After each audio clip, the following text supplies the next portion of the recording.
ये इंसान एक गुफा के अंदर 27 घंटे तक उल्टे शरीर दबा रहा और इसे बचाने के लिए बड़े से बड़े रेस्क्यूअर आते हैं और फिर कुछ ऐसा होता है जिसे सुनकर लोगों का दिमाग हिल जाता है। अगर आप कमजोर दिल के हैं तो वीडियो को आगे ना देखें, क्योंकि यह कहानी सुनकर अच्छे से अच्छे लोगों को डर लगने लगता है।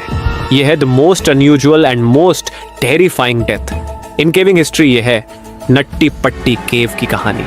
24 नवंबर 2009 के दिन अमेरिका के यूटा में रहने वाले जॉन एडवर्ड नाम का 26 साल का लड़का, जो कि अपनी जॉब से सीधा छुट्टी लेकर अपने घर यूटा में पहुंचा और वहां जाकर जब वह फैमिली से मिला तो सभी फैमिली वालों ने मिलकर प्लान बनाया कि क्यों ना वो इस वेकेशन को कुछ अच्छे तरीके से मनाए और फिर वह नट्टी पट्टी केव एक्सप्लोर करने का प्लान बनाते हैं। और यह प्लान उनके लाइफ का सबसे खौफनाक डिसीजन होने वाला था।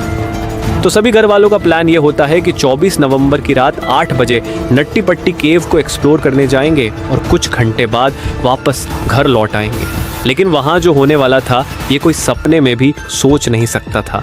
हालांकि जॉन इस केव में पहली बार जाने वाला था, लेकिन इसे थोड़ा बहुत केविंग का एक्सपीरियंस था, क्योंकि वो अपने छोटे भाई के साथ बचपन में केविंग किया करता था। केव में एक ऐसा सेक्शन है जो कि काफ़ी चैलेंजिंग है, जैसे कि बर्थ कैनल कहा जाता है, जो कि बहुत ज़्यादा नैरो और टाइट है, जिसकी वजह से वहाँ एक्सपीरियंस केवर भी अपने बॉडी को स्क्विच करके निकाल नहीं पाते हैं।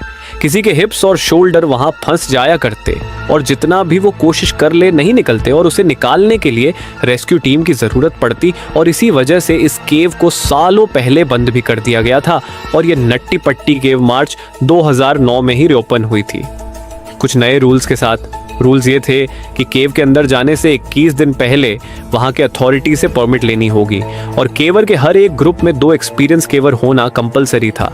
जॉन और उसका 13 साल का छोटा भाई जॉस दोनों एक्सपीरियंस केवर थे, तो इसे अंदर जाने की परमिट मिल जाती है और फिर सभी घर वाले मिलकर नट्टी पट्टी केव के एंट्रेंस पर पहुंचते हैं, जिसकी साइज सिर्फ 30 इंच थी और वह सभी 24 नवंबर की रात 8 बजे केव में घुसते हैं। पूरा ग्रुप केव में एंटर होता है तो पहले 1 घंटे तक सब कुछ ठीक चलता है और सभी लोग कॉन्फिडेंटली आगे बढ़ रहे होते हैं। लेकिन फिर जॉन और जॉस और उसके 2 दोस्त बिग स्लाइड की जगह पर रुक जाते हैं और आपस में एक मैप देखकर डिसाइड करते हैं कि वो इस केव के सबसे चैलेंजिंग बर्थ कैनल को विजिट करेंगे, जो कि इस केव के सबसे डीपर सेक्शन में है। ये इतना टाइट है कि सिर्फ कुछ ही लोग इस केव को क्रॉस कर पाते हैं और यह माना जाता है कि यहाँ एक लॉन्ग टाइट पैसेज है और अगर इसे क्रॉस कर गए तो एंड में एक और लंबा टाइट पैसेज आएगा और अगर उसे भी क्रॉस कर गए तो एंड में एक छोटी सी थोड़ी सी रूम मिलेगी जहाँ आपको टर्न होने का मौका मिलेगा और फिर वहाँ से आप टर्न होकर वापस आ सकते हो। हालांकि ये इतना टाइट है कि इसमें एक्सपीरियंस केवर को भी घुटन होने लगती है और वो पैनिक हो जाते हैं। जॉन और उसका छोटा भाई जॉस जो इसके पीछे आ रहा था, उन्हें बर्थ कैनल मिल जाती है और वो दोनों बर्थ कैनल के अंदर घुस जाते हैं। लेकिन इसमें गलती ये होती है कि जॉन और जॉस जिस रूट में घुसे थे वो बर्थ कैनल की रूट थी ही नहीं। जॉन और जॉस एक्चुअली में गलत रूट में घुस चुके थे, जिसके बारे में इन्हें कोई भी आइडिया नहीं था। जॉन 15 फीट आगे मूव करता है और इसी बीच इसके सामने कई सारी चट्टानें भी आती हैं। हालांकि जॉन हेल्दी था तो वो अपने बॉडी को डिफरेंट ओरिएंटेशन में मूव कर सकता था। अपने शोल्डर, अपने कमर एंड दोनों अपने पैरों को प्रॉपर डायरेक्शन में फोल्ड करके वो आगे मूव करता है और जॉन अब कॉर्क स्क्रू के रूट में आ चुका था और जिस तरह से जॉन आगे बढ़ रहा था पैसेज और भी टाइट होते जा रहा था और अब तक वो वापस भी मुड़ नहीं सकता था, क्योंकि वो पैसेज एक्चुअली में बहुत ज़्यादा टाइट था। इसे लग रहा था वो बर्थ कैनल में है और इसके अकॉर्डिंग जैसे इसे पता था कि एंडिंग में एक स्मॉल रूम आएगी और टर्न होने का मौका मिलेगा, इसलिए वो आगे बढ़ता जाता है और यही जगह थी जहाँ चीज़ें और बिगड़ जाती है।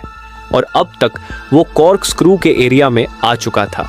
इस कॉर्क स्क्रू एरिया को क्रॉस करने के लिए केवर को बहुत छोटे और फ्लेक्सिबल होने की ज़रूरत पड़ती थी और सिर्फ कुछ ही लोग अपने स्किल की मदद से इसे क्रॉस कर पाते हैं और वहाँ से केवर को रॉक लेस्ट से शार्प 90 डिग्री बेंड होना होता है।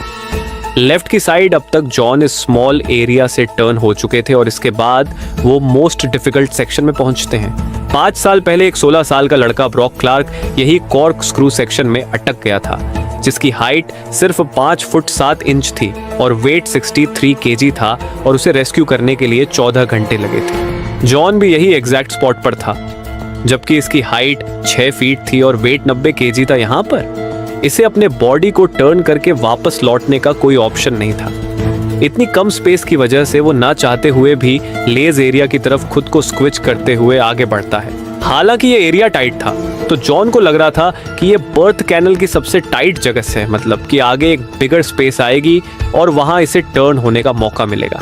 और वो अपने स्टमक को प्रेस करते हुए रॉक के सहारे आगे बढ़ता जाता है। वो डॉन ऑफ डायरेक्शन में मूव कर रहा था, मतलब जमीन से एग्जैक्ट नीचे की ओर। जॉन को पता नहीं था वो कहाँ पहुंच चुका है। उसे उम्मीद थी कि आगे कोई एक ओपनिंग जरूर मिलेगी, और फिर वह तभी स्पीड में नीचे गिरने लगता है और खुद को अपने हाथों से पकड़कर जोर से चिल्लाता है और अपने भाई की ओर कहता है, जॉस तुम इधर मत आओ, मुझे फॉलो मत करो।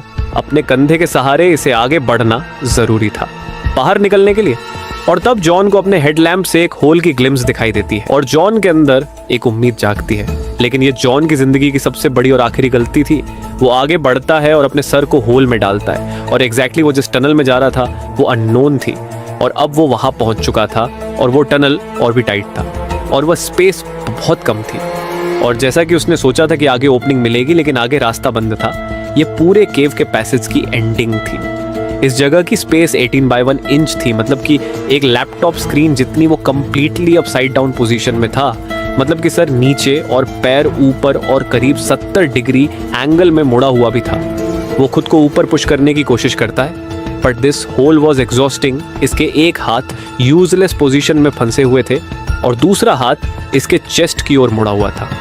वो दीवार के सहारे खुद को पुश करने की कोशिश करता है, लेकिन इसे जल्दी रियलाइज हो जाता है कि इसके सारे मेहनत के बावजूद भी वो मूव नहीं कर सकता और इसके पैर भी होल के सबसे स्मॉल साइड में फंसे हुए थे। वो जॉस को दोबारा चिल्लाता है, जबकि जॉस इसके पीछे ही था कॉर्क स्क्रू पाथ पर। लेकिन वो अपने भाई की तरह इस एरिया से क्रॉस नहीं करता, बल्कि वो अपने फीट को आगे करता है और फिर अपने सर को पीछे रखता है ताकि वो आगे से आसानी से रिटर्न हो सके। इसे जॉन की आवाज कंटिन्यू सुनाई दे रही थी और फाइनली पहुंचता है वो उस जगह पर जहां वो देखता है कि जॉन एक होल में घुसा है और होल ने इसे पूरा निगल लिया है और उसकी सिर्फ 2 पैर ही दिख पा रही है। वो जॉन के दोनों पैरों को अपने पैरों से पकड़कर खींचने की कोशिश करता है, लेकिन जॉन थोड़ा सा ऊपर आता और फिर ग्रिप छूट जाती और जॉन फिर वापस इनिशियल पोजीशन पर चला जाता है। और बार बार ऐसा करने से कुछ नहीं हो पा रहा था और इस सिचुएशन में दोनों फ्रस्ट्रेट हो जाते हैं। और जॉस को यह बात समझ में आ चुकी थी कि यहाँ प्रोफेशनल रेस्क्यूअर की मदद लेनी होगी, और दोनों के बीच में ये डिसाइड होता है कि जॉस बाहर जाएगा मदद लाने के लिए और जॉन यहाँ अपनी पूरी कोशिश करेगा रिलैक्स रहने की और धीरे धीरे सांस लेने की, क्योंकि यहाँ ऑक्सीजन की बहुत ज्यादा कमी थी।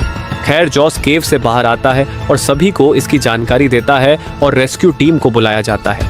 यहाँ पर सबसे बड़ी प्रॉब्लम ये थी कि जॉन अब साइड डाउन पोजीशन में था और रेस्क्यू डॉक्टर का मानना है कि अपसाइड डाउन पोजीशन में रहने की वजह से वो सिर्फ 8 घंटे तक ही जिंदा रह सकता है और फिर उसके बाद सारी ऑर्गन्स फेल होना शुरू हो जाएगी और इसे कार्डियक अरेस्ट आ सकता है। जॉन के रेस्क्यू के लिए सबसे पहले एक फीमेल रेस्क्यूअर अंदर जाती है जिसका नाम था सूसी, और वो अपने पैरों में रस्सी बांधकर अंदर घुसती है ताकि वह अंदर जाकर अटक ना जाए। इसकी हाइट सिर्फ 5.3 फीट थी, जिससे सुशी को कॉर्क स्क्रू एरिया से क्रॉस करने में बहुत आसानी हो जाती है और रात को 12:30 बजे जॉन से मिलती है। और अब तक जॉन को वहां फंसे हुए 9 घंटे हो चुके थे। फिर सुशी और उनकी यह बातचीत होती है। Hi John, my name is Sushi, how it's going? Hi Sushi, thank you for coming, but I really want to get out. Oh no worry John, you are going to be out of here. John को ये professional help देखकर लग रहा था कि वह तुरंत यहाँ से निकल जाएगा, लेकिन वह गलत था। सूसी ये देखकर समझ चुकी थी कि ये सिचुएशन जितनी बुरी दिख रही है ये उससे ज्यादा बुरी है। सूसी रस्सी से जॉन के पैरों को बांधती है और खींचने की कोशिश करती है, लेकिन रोप में फ्रिक्शन बहुत ज्यादा थी जिससे वो इफेक्टिवली रस्सी को खींच नहीं पाती। सूसी सब कुछ कोशिश करती है जितना वो कर सकती थी, लेकिन वो भी 2 घंटों में फ्रस्ट्रेट हो जाती है और उसे भी यहाँ से बाहर जाना पड़ता है। बाहर सभी रेस्क्यूअर मिलकर जॉन को बाहर निकालने के लिए एक प्लान बनाते हैं। डिसीजन ये लिया जाता है कि वहाँ एक पुलिस सिस्टम इंस्टॉल किया जाएगा और एक मशीन से उसे खींचा जाएगा, क्योंकि 5 साल पहले ब्रॉक क्लार्क भी कॉर्कस्क्रू एरिया में अटक गया था, तो उसे पुलिस सिस्टम से ही निकाला गया था। इक्विपमेंट के सभी पीसेस को कॉर्क के दूसरी साइड ले जाने में घंटों लग रहे थे और टनल एक्सट्रीमली टाइट थी और सिर्फ छोटे टूल को ही अंदर ले जाया जा सकता था और असिस्ट करने के लिए एक टाइम पर सिर्फ एक ही पर्सन हो सकता था और उस पर्सन को कद में छोटा और फ्लेक्सिबल भी होना ज़रूरी था ताकि अच्छे से क्रॉस कर पाए। ये कोई सिंपल सिचुएशन नहीं थी और हर एक पुलिस सिस्टम को इंस्टॉल होने में घंटों तक टाइम लग रहा था और इसी दौरान केवल जॉन से बात करके जॉन को रिलैक्स रखने की कोशिश भी कर रहे थे। जॉन को वहां अटके हुए अब तक 12 घंटे हो चुके थे और वो अपनी पूरी रात अपसाइड डाउन पोजीशन में रखकर गुजारता है और साथ ही एक बॉडी की अपनी एक फिजिकल लिमिटेशन होती है ऐसे पोजीशन में रहने के लिए, और वो उस लिमिटेशन को भी पार कर चुका था। उसका 90 किलो का शरीर ग्रेविटी के प्रेशर से लड़ रहा था, उसके ब्लड सर्कुलेशन में गड़बड़ी होने लगी थी और धीरे धीरे इसके सांसें रुक रही थी। पूरी रात यहाँ बिताने की वजह से ये काम एग्रेसिव हो रहा था। इसके लेग्स काम करना बंद हो गए थे। रेस्क्यूअर और जॉन के फैमिली के लिए जॉन को ऐसी हालत में देखना बहुत ही दर्दनाक था, लेकिन वो भी हेल्पलेस थे और ड्रिल करते हुए रेस्क्यूअर भी एग्जॉस्ट हो रहे थे। रेस्क्यूअर को पता था कि जब वो चाहे यहाँ से बाहर निकल सकते हैं, लेकिन यही चीज़ जॉन की किस्मत में नहीं थी। वह परेशान था और अपने चेस्ट को एक्सपांड करने की कोशिश कर रहा था जिससे वह सांस ले सके, और वहाँ हवा में ऑक्सीजन का कंसंट्रेशन भी कम हो रहा था। और अब इतना टाइम बीतने के बाद जॉन के पास एक वाइड टेलीकॉम सिस्टम लगाया जाता है और दूसरी साइड से जॉन की वाइफ इमली उससे बात करती है और जॉन को इनकरेज करने की कोशिश करती है, और जॉन भी अपनी वाइफ को दिलासा देता है कि मैं यहाँ से जल्द बाहर निकलूंगा और सब कुछ ठीक हो जाएगा। अब तक शाम के 4 बज चुके थे और जॉन के यहाँ 18 घंटे पूरे हो चुके थे और अब पुलिस सिस्टम भी लग चुकी थी और मूव करने के लिए तैयार थी।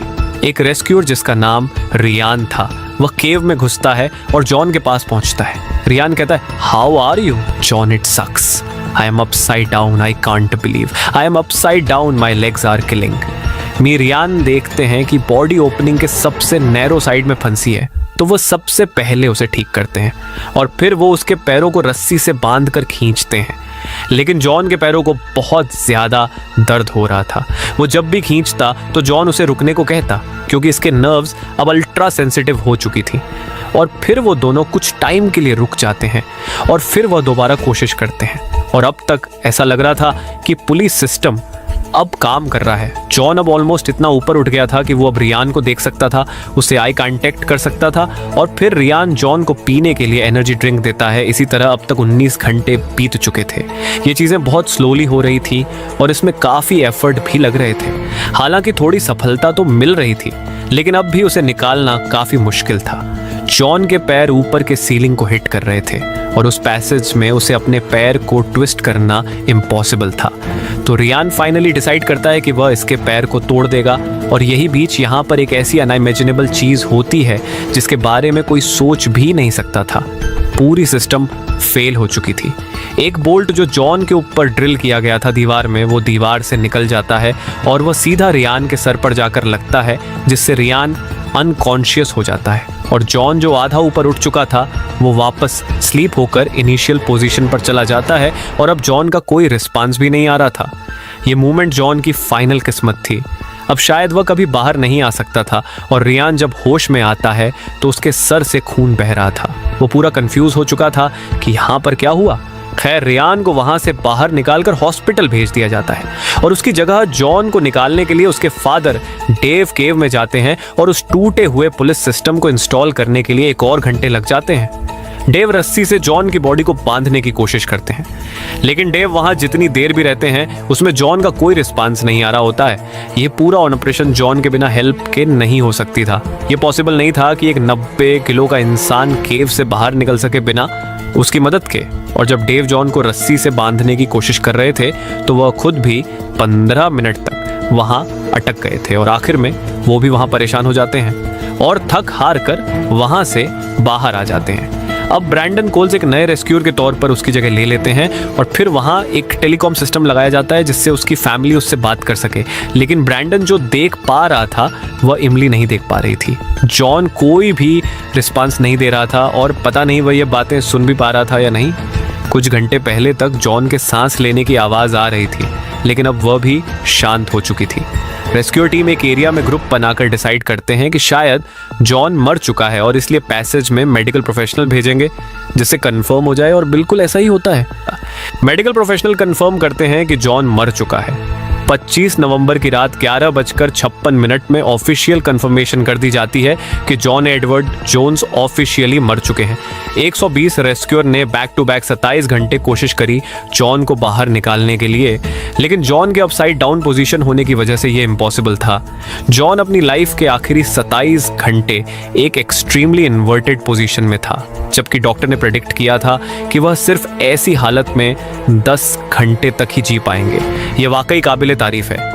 जो भी रेस्क्यूअर अंदर जॉन तक गए वो सच में एक हीरो थे। वो जानबूझकर ऐसे जगहों पर मदद करने गए जिसके बारे में उन्हें खुद नहीं पता था वो कितना रिस्की है। उसी में एक रेस्क्यूअर मीडिया को बताते हैं कि ये उसके 29 साल की रेस्क्यू करियर की टफेस्ट रेस्क्यू थी और वो इस रेस्क्यू में हार गए अथॉरिटी पूरी कोशिश कर रही थी जॉन की बॉडी को केव से बाहर निकालने के लिए। लेकिन बातचीत के बाद डिसाइड किया जाती है कि यह करना रेस्क्यू टीम के लिए काफ़ी डेंजरस होगा और फाइनली डिसीजन लिया जाता है कि जॉन की बॉडी हमेशा के लिए वही दफन रहेगी और एंट्रेंस को कंक्रीट से सील कर दिया जाएगा और एक हफ्ते बाद पूरी नट्टी पट्टी केव को ही हमेशा के लिए सील कर दिया जाता है। और इसी तरह के एक केव में कॉलेज के 10 दोस्त घूमने जाते हैं और केव के अंदर जाने के बाद उस केव में पानी भर जाता है। ये वीडियो देखने के लिए ऊपर क्लिक करें और वीडियो अच्छा लगे तो चैनल को सब्सक्राइब करें। Thank you.